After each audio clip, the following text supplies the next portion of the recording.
well. So let's talk a little bit about how to create an award-winning entry for your business. So my name's Dan Jenkins. I may have met some of you previously, others I might not have met before. I'm head of client services here at Waggadah. So I look after a team of sort of strategists and account leads who are those kind of first point of contact, first port of call for our client base. I head up our West of England office. So we've got two offices, one in Cheltenham and one in St Albans, and I look after our West of England office here in Cheltenham, but I lead a team of experts across both St Albans and Hertfordshire as well.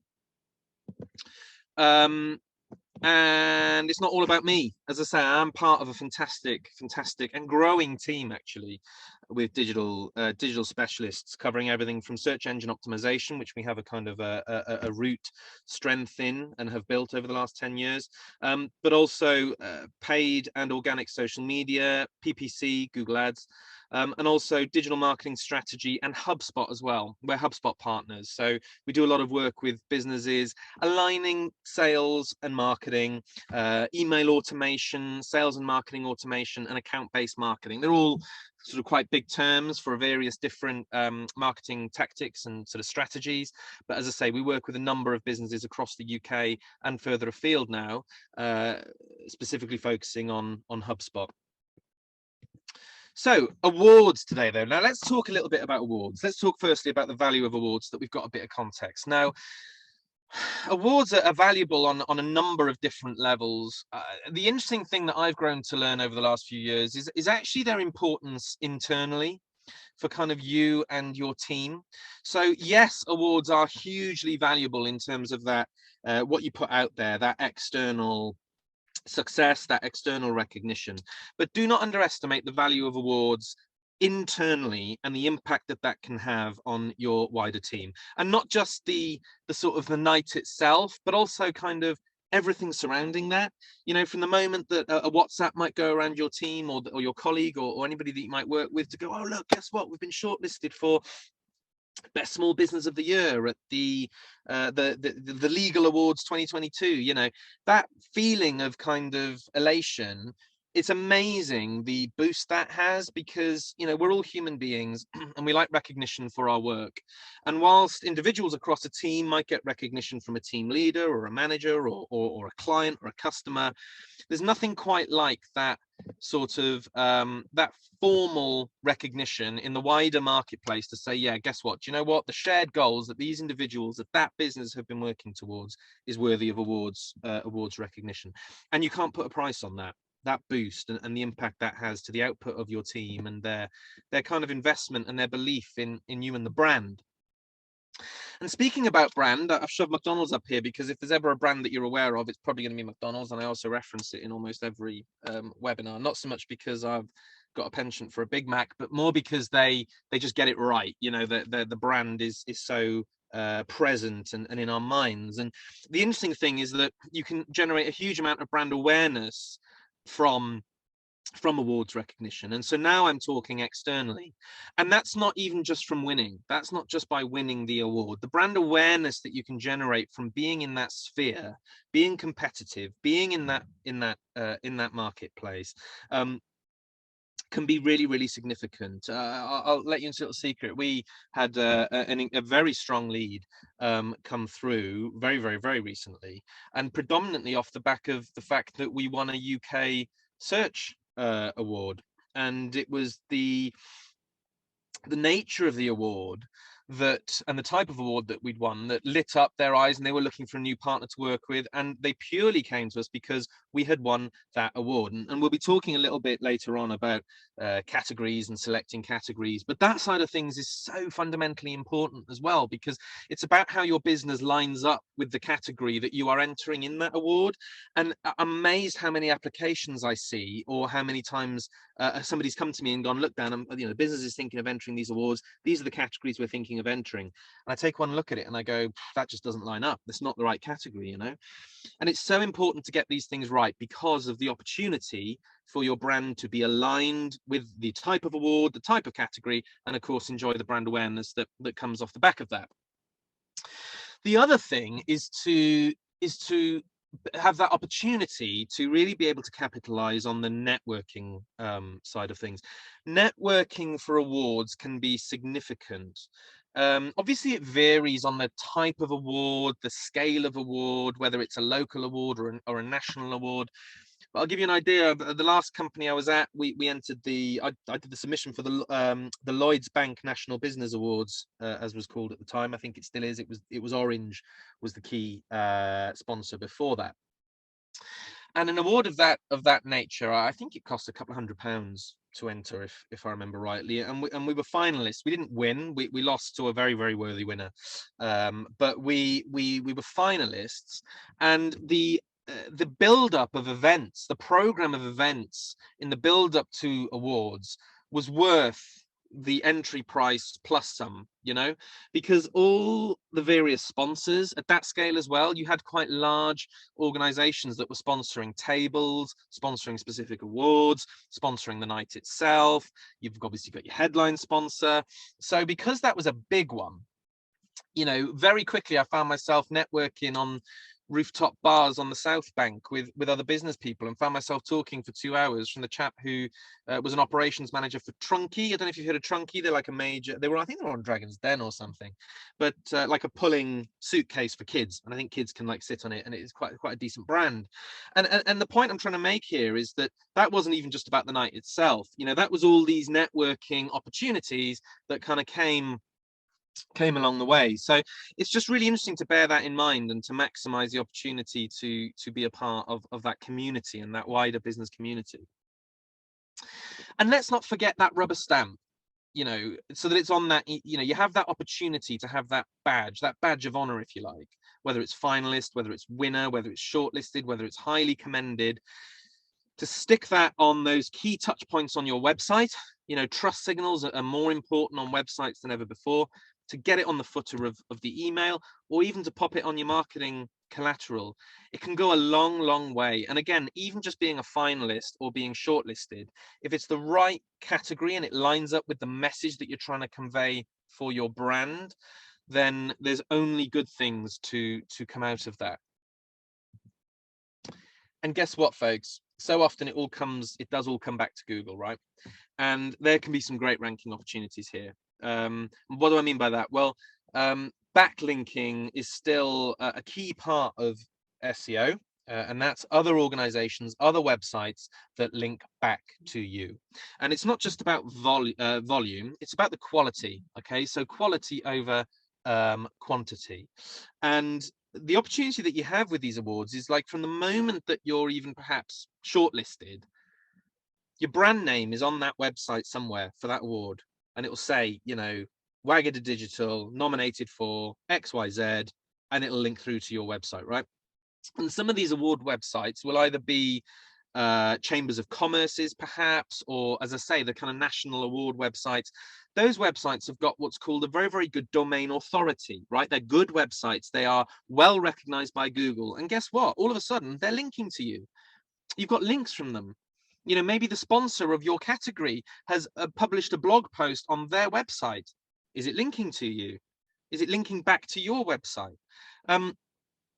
Maybe, you know, you got shortlisted for or even won a national award, and you reached out to all the press in your industry or your regional press, and guess what, maybe they run an article and they link to you. So actually it might not be front of mind, but the SEO and the long play and the backlinking opportunities that can come from these award submissions can be hugely positive. Breakfast tea. So what do we need to remember though? Well, you know, at the end of the day, fundamentally, we have to develop a business that is worthy of awards recognition. Okay, this is not all cloak and daggers and kind of you know, colorful, exuberant award entries that just kind of fool the judge into awarding you, because the judges, which we're going to come on to talk about, are human, and they want to see success.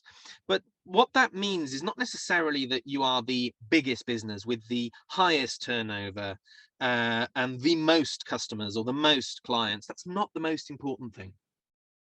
The most important thing is that you can demonstrate that tangible success, and that can be at a number of different levels of scale, of size, of time scale, but it's about you being able to communicate that effectively and to make sure that you're entering, again, the right category in order to better demonstrate that. This is an image of we won UK Search. This is a couple of years ago, actually. We won the UK Search Award. This particular one was best healthcare campaign. The one we won more recently was lower budget, actually, a huge success on a lower budget digital marketing campaign. And the truth is that it's about identifying, as I say, those right categories. And we were up against some big agencies, some big players in the market, but guess what? Our success was more evidenced and of greater value within those categories than some of those brands, and it made us completely 110% deserving of that award success. Okay, so often we can fall into that mindset of, oh, but you know, that so and so turns over 10 million, we turn over 1 million, you know, but you can't think like that, because it's all relative, and it's about that ability to demonstrate your success. And what does that look like? It's a combination of where we are now and a combination of where we're going. Okay, so it's about where we are now and where we're going. You bottle that up and you sell that to the judges. That's your package for success. It is literally that simple.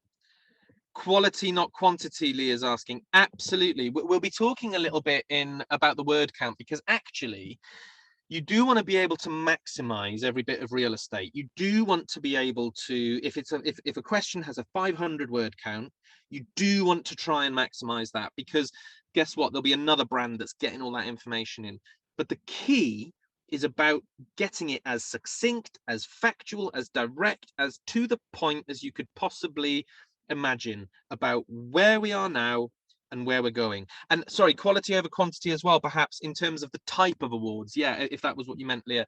You want to be looking at getting the right awards and the quality of those versus going, right, we're just going to apply for loads, and then, you know, because you just get lost in the noise. But yeah, yeah, that's it. Yeah, so just really be selective. And again, we'll talk a little bit about categories. But yeah, so where are we now and where are we going? And you might be asking yourself, is this the right time? Well, first of all, do I have enough wows? Do I have enough things that I think are really positive right now? If I do, I'm going to enter. If I'm not so sure yet, if I go, well, actually, do you know what? The business is in a good place, but there's some exciting stuff happening over the next 12 months.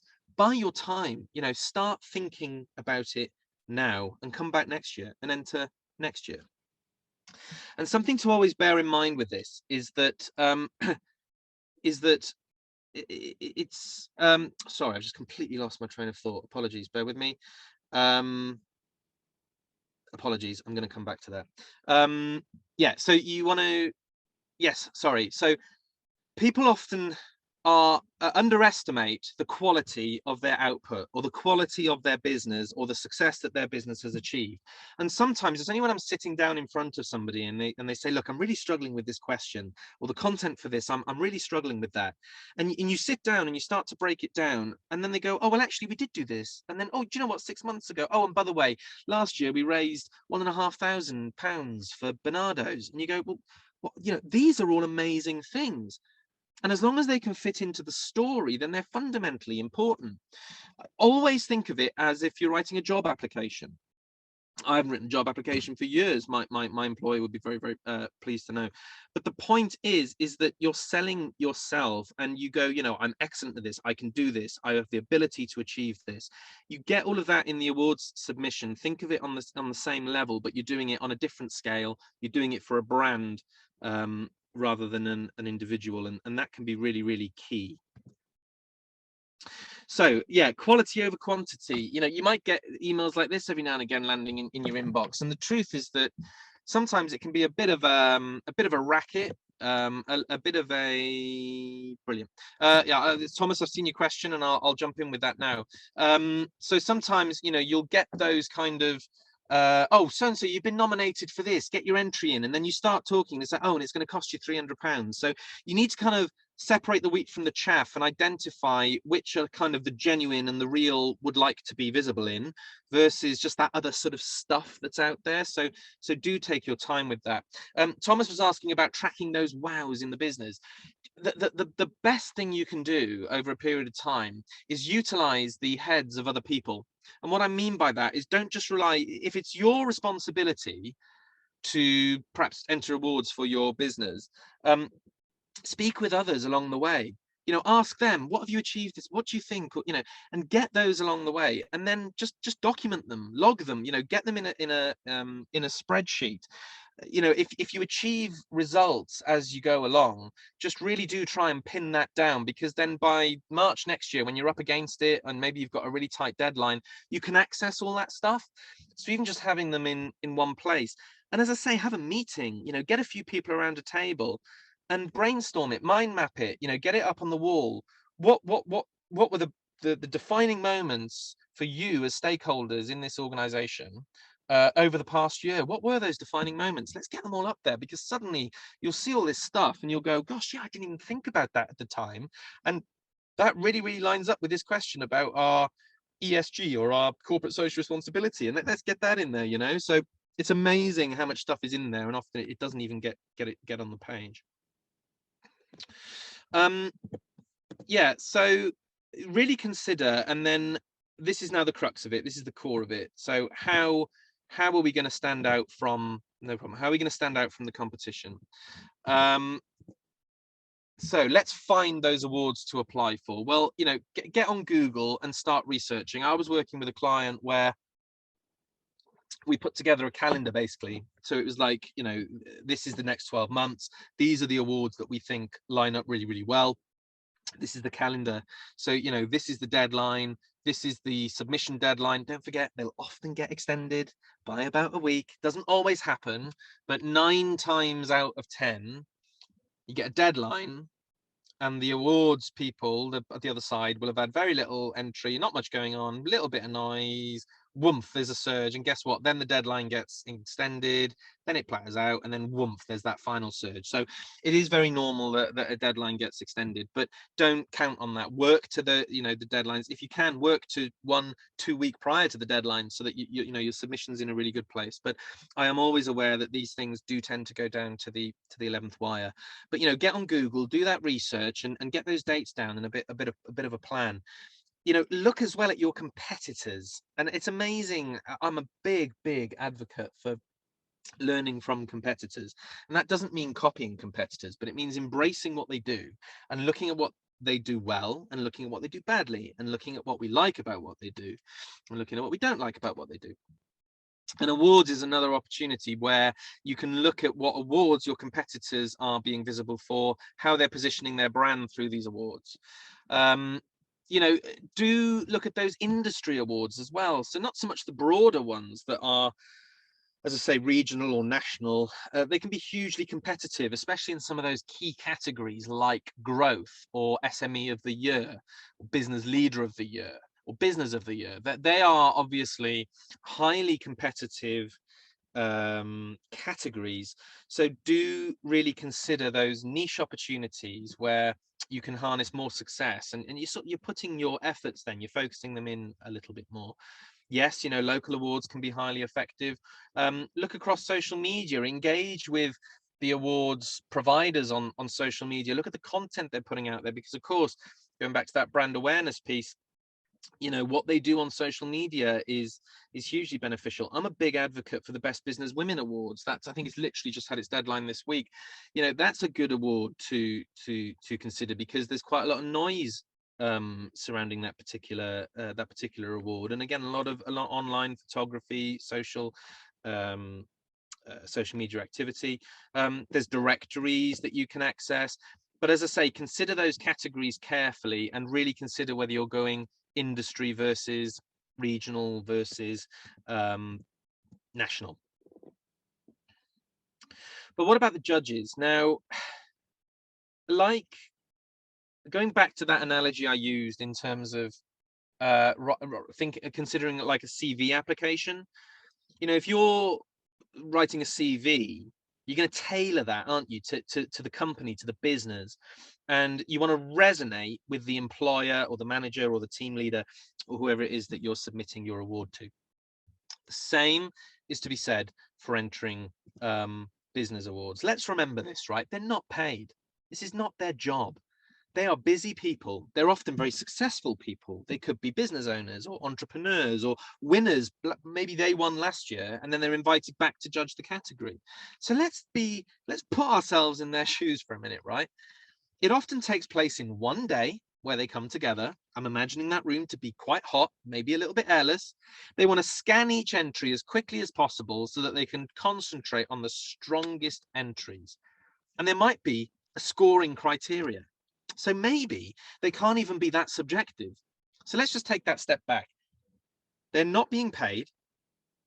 They're very successful and busy people. They're also very passionate. That's not in here, but they're probably very, very passionate as well about these awards.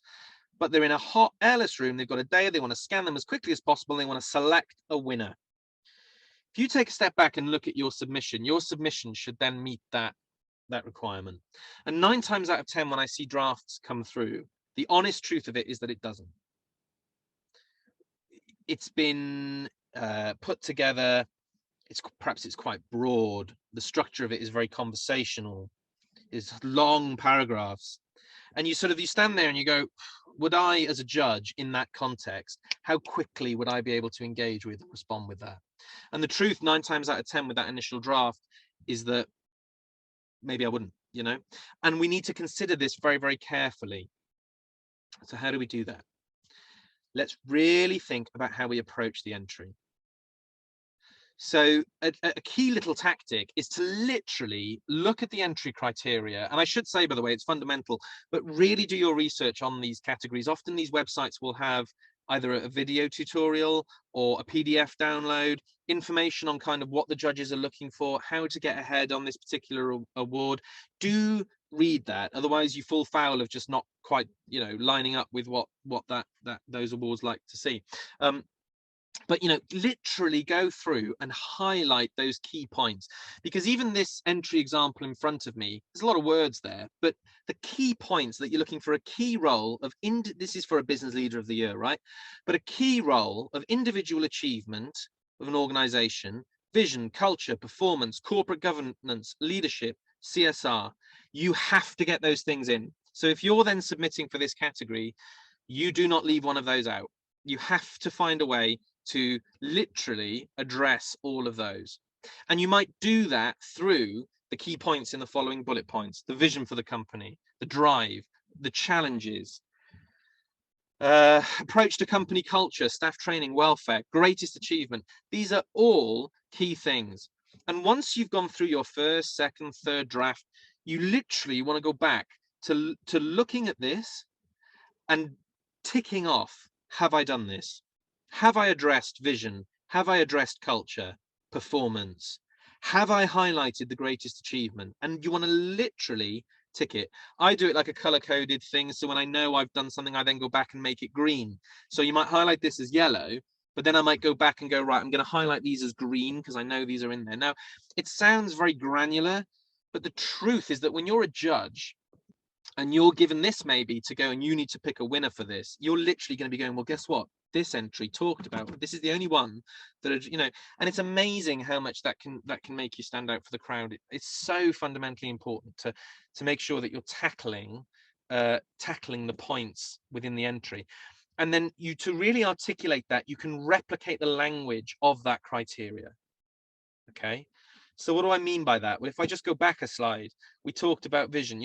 Our vision is, we are proud of a culture that.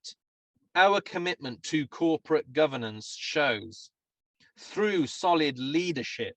You're literally reversing the language. Our vision for the company over the next 3 to 5 years is, I can do it for all of them. Our greatest challenge of 2022 was, we addressed those challenges by. I know I'm laboring this point, but honestly, it's because it's all there in front of you. Change their approach to our approach. Literally, you want to reverse this and sell it back to them so that at a glance in that hot room on a busy day, it's so fundamentally obvious to to the judge, to the judges.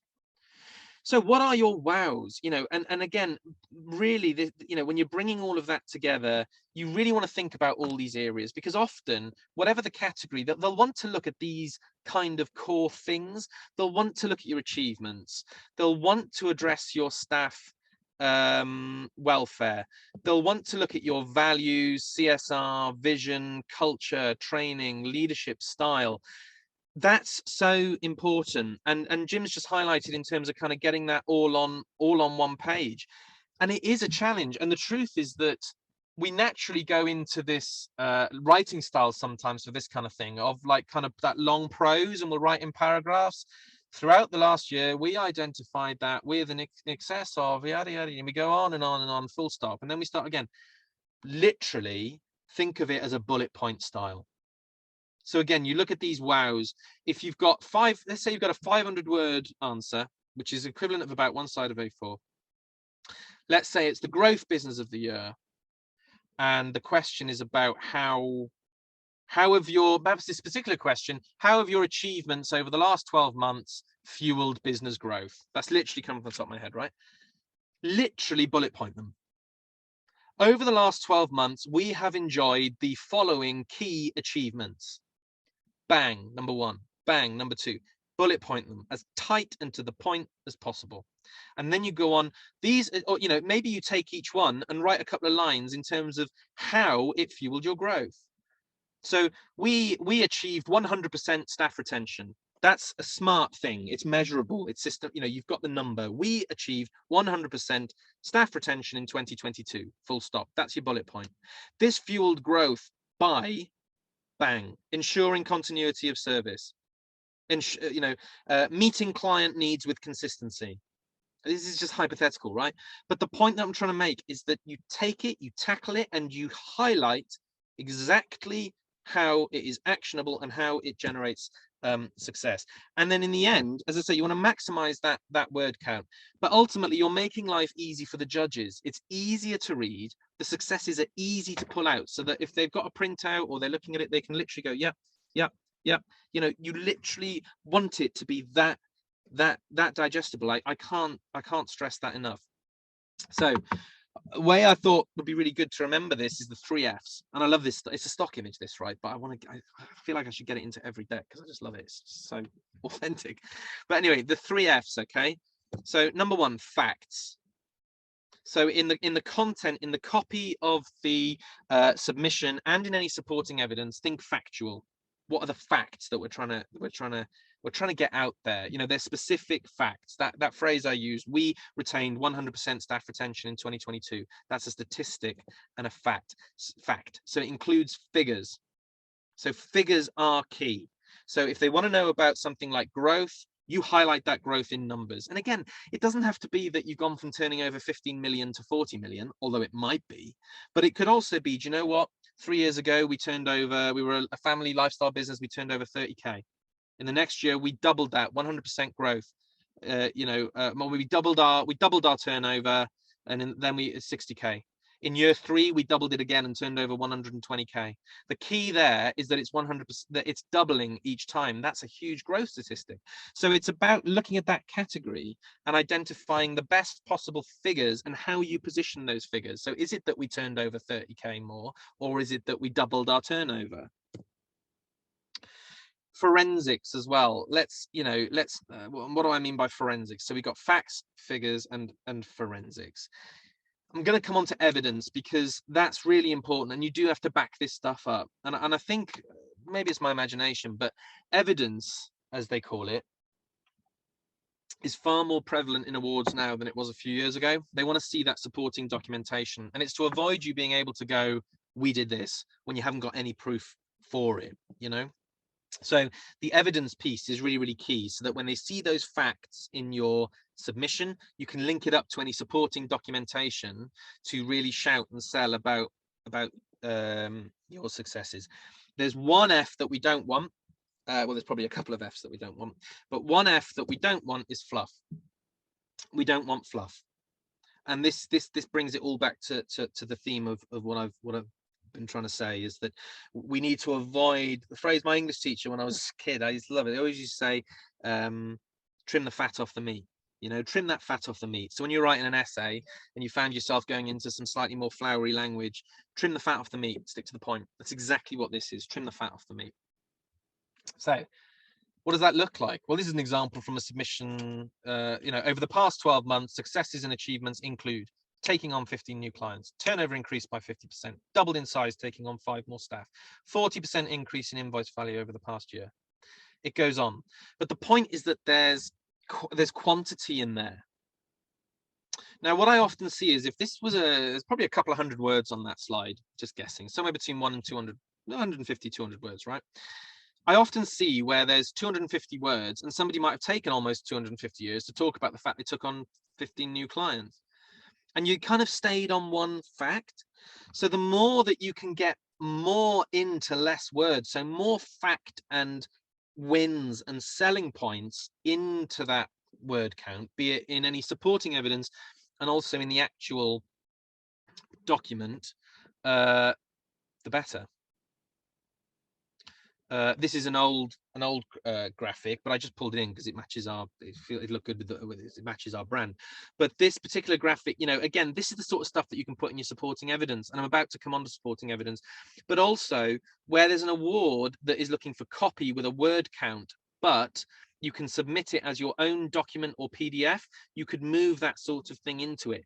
So some awards you have to actually populate, in like a free text box on the award website.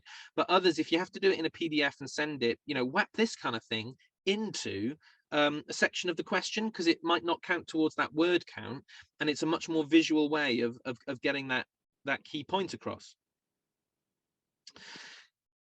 But ultimately, you want to choose those words carefully and balance them with the visuals. So going back to that analogy, they might have read 20 entries, cheer them up with those images and the strong design aspect. So, do you have that opportunity to move? If you have a company visual, something like this, maybe you've talked about how your business has grown and you've now got all these different departments.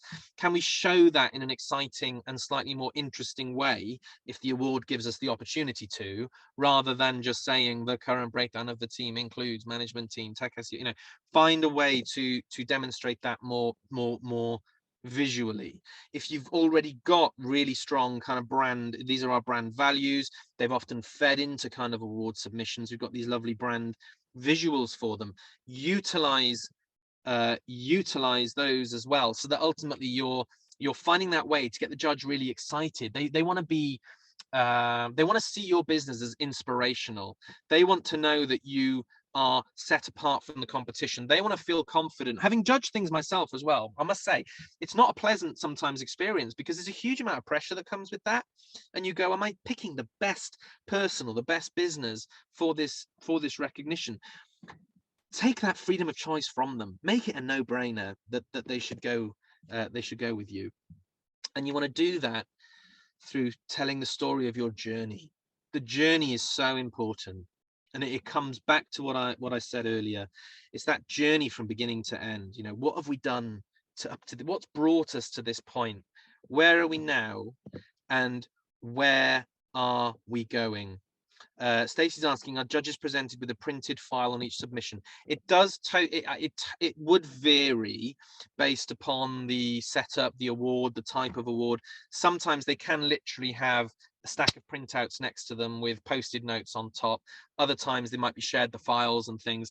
So again, it totally varies. But what I would say is just meet the needs of the particular award in terms of what they're looking for. The most visual aspects that matter are the evidence, whether that's engaged with by print or on screen. They're the most visual aspects. But I would always go with that kind of thing with the evidence. I would always go landscape if you can. So when you're uploading it, do it as landscape, because it's better proofed for both platforms. If you upload evidence in a landscape format, it can be looked at on a screen or it can be printed landscape. If you upload it in portrait format, it can be printed, but it's not going to be great on a screen. So if you go landscape, you've got a much better chance of that kind of catch-all, really. But that's and for both, if you're uploading a copy as well, go landscape. And this is linking in nicely now to that, to the evidence piece. So you want proof, right? So it's not just about going, like, just to use that stat again, it's not just about going, we retained 100% staff retention. Can we evidence that with some sort of proof? It's not a great example, but even just an image of your team culture or all your team exuberant and happy might sort of link up with that. And, you know, get those numbers. If you've got key numbers and ways to evidence it within the actual copy of the submission, get it in. Likewise, it can go in the actual evidence. Again, things like reviews, you know, these testimonials, you could literally take something from your Google My Business and move it into the copy as well. So I've often done submissions whereby, so let's just look at the example here, this bottom one, Evrim. I've had the pleasure of attending an online SEO workshop run by Cheryl. It was a brilliant workshop which extended my knowledge, etc., etc. Let's say I'm doing Business Leader of the Year for Cheryl Luze, and that's the submission. And I talk about how she goes above and beyond with her face-to-face workshops. I might follow that up with literally in speech marks. I've had the pleasure of attending an online SEO workshop, you know, run by Cheryl. It was a brilliant workshop which extended my knowledge. End speech marks. Google My Business review. And that might be within the body copy of that, answering that particular question. I should add, by the way, these things work. Okay, everything that I'm giving you now, it works, and I know that because we've achieved award success for us, for other businesses as well. So I am not just coming to you with ideas. These are actionable things that are going to give you a much better chance to actually achieve success. So just looking at this as I do it, I'd have liked this to have been a bit earlier, but read and reread the rules, check those deadlines. Stuff like the evidence and the fact reporting can sometimes take a little bit longer, so do really bear that in mind. You know, don't get eliminated or lose points because you haven't ticked a box or attached the right paragraph, you know, and it's really, really important. And that word count is key. If it says 500 words, don't submit 750, submit 500. But if you've got some more messages, see if the visual evidence that you submit with it can kind of back that up. So for the final section, before I open it up to some questions, the evidence piece is really, really key, actually. Not only to fundamentally prove some of what you've said within your submission, but also because it can be so visual. Often awards as well will say things like 5 pieces of evidence. I think the Inspiring Hearts Awards work that way. I forget the exact requirements for sort of some industry ones I've been a part of. They might say 3 or 4. But guess what? That's 3 or 4 files, right? Often brands will automatically go, right, well, file 1 is an image of our team. File 2 is an image of our tax return. And file 3 is some visuals from our website so they get a feel for who the brand is. But what about if you use a tool like InDesign or Canva or even PowerPoint, and file 1 wasn't just an image of your team, but file 1 was 5 images of your team nicely spread out and clearly labeled as a montage. Maybe file 2 isn't just your kind of tax return, but maybe you've made a really nice graph of your visual financial growth with snippets from Company's House on the left hand side, and maybe forecasting at the bottom. Maybe that's file 2. You know, maybe file 3, which was going to show your company website, hasn't just got that. Maybe it's got all these different testimonials. Maybe it's one file, one visual with your online footprint. Maybe you've moved in your Trustpilot reviews, your Google My Business reviews, your website homepage, you've slapped it all on there. And what you've then got actually is a really compelling visual piece of evidence or pieces of evidence to support that. And again, you've gotten a lot more into a lot less. That is such a fundamental tactic. So, you know, and make it visual, make it on brand, so that if you're talking about something, get more than one thing on there, label it up clearly. Maybe you call it EV1, like evidence 1, and then when you're writing your submission, you say, you know, see evidence sheet, and then you can link it all together. So this evidence piece is actually really key in backing that up. Again, when you evidence your financials, get it all in there so that it's detailed. Get a graph on that same page. A Acquire testimonials. Testimonials and case studies are massively valuable because they're actually very modest, and you're going sort of, you know, don't just hear it from us. This is what our clients have to say. And as I say, you can move those quotes in some nice speech marks into the you know, into the copy of the submission, but it's going to be far more visual for you to move that into the evidence sheet. You can have them in these lovely bubbles. You could have some nice graphic speech marks at the beginning, at the end. And you could even have a few on one page. And again, then maybe one piece of your evidence is a series of testimonials. If you're really proud about, say it's a customer experience award, your evidence might have to really hugely reinforce why you go above and beyond with customer experience. And guess what? The best people to talk about that are your customers. And if you don't have the testimonials, maybe reach out to some of those customers that you know have had a really good experience and ask them, look, could you give us a bit of a testimonial talking about these areas in particular? And then move that in a more visual way. Results. So, you know, and again, results might not just be financials, they might be tactical results. But again, think about the core focus of your submission and make sure the results actually line up to that. Again, the more that they're tangible and smart, the better. Annual traffic has seen an increase of 382% September 2017 to August 2018 compared to the same period, blah blah blah. It goes on. The point is that it's comparable. There's me about 5 stone younger from that photograph. But you know, regular training and showing ways that you push your culture. I was talking at Brighton SEO last year. You know, get that visual evidence in there so that if you say like, oh, and we did this big industry conference and we were guest speaker there, blah, blah, blah, get that badge in, just pop it in, you know, pop it in the evidence so that it really backs up. So you're not just going, we talked at a major UK conference. You're going, let's get the image of that major UK conference. Get all that evidence in there of your culture. You know, the big thing that we're talking about now as marketers is not telling, showing. You know, it's just been a big algorithm update. It's starting to favor video content. We're going to be talking to clients about this over the coming weeks, days and weeks. But you know, look visual beyond just copy. Video can be so beneficial. So again, pop those images and things into your into your submission. And what better way to show these results than with the team rather than just words. But just a closing kind of image really is that you know, it's not an easy job. We sometimes underestimate as marketers, as business owners, as entrepreneurs, the level of work that potentially goes into a successful award submission. The truth is that it is a huge amount of work, and you know, I'm not beating about the bush with that, but it's because, like any competition, you know, it's competitive. It is competitive. It's going to be competitive. If it wasn't competitive, people wouldn't enter, and people wouldn't enter if it wasn't competitive. That's the whole point. It feeds itself.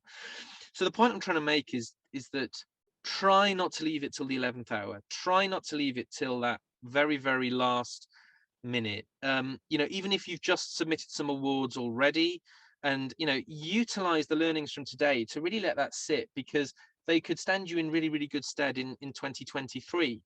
Likewise, if you're gearing up for deadlines that are in July, August, September, you know, really start thinking now about going, okay, how can I affect change? How can I really start to build out this submission today so that you don't feel like you're at the start of a mountain, but you feel like you're halfway up and you are moving closer to the top with that. So what does that look? In terms of the submission, it's about presentation, it's about evidence, using visuals, it's about cheering up the judges, it's about showcasing and highlighting your passion, showing failures and challenges, but more importantly, how you overcame those.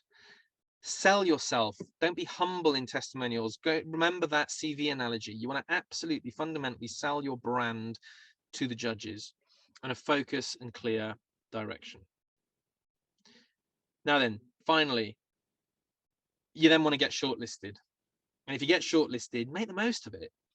You know, make the most of it on the night. Identify the stakeholders that should attend and capitalize on that. Are you live tweeting? Are you using the right hashtags? Are you shouting about it in the build-up? Are you shouting about it on the night?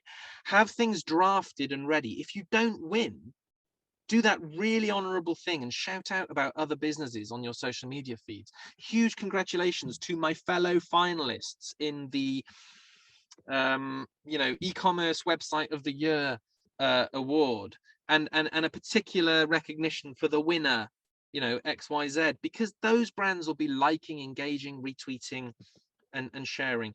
And if you do win, really maximize on that win. You know, make the most of it. If it's not many awards have kind of acceptance kind of speeches, because there's often quite a lot to get through.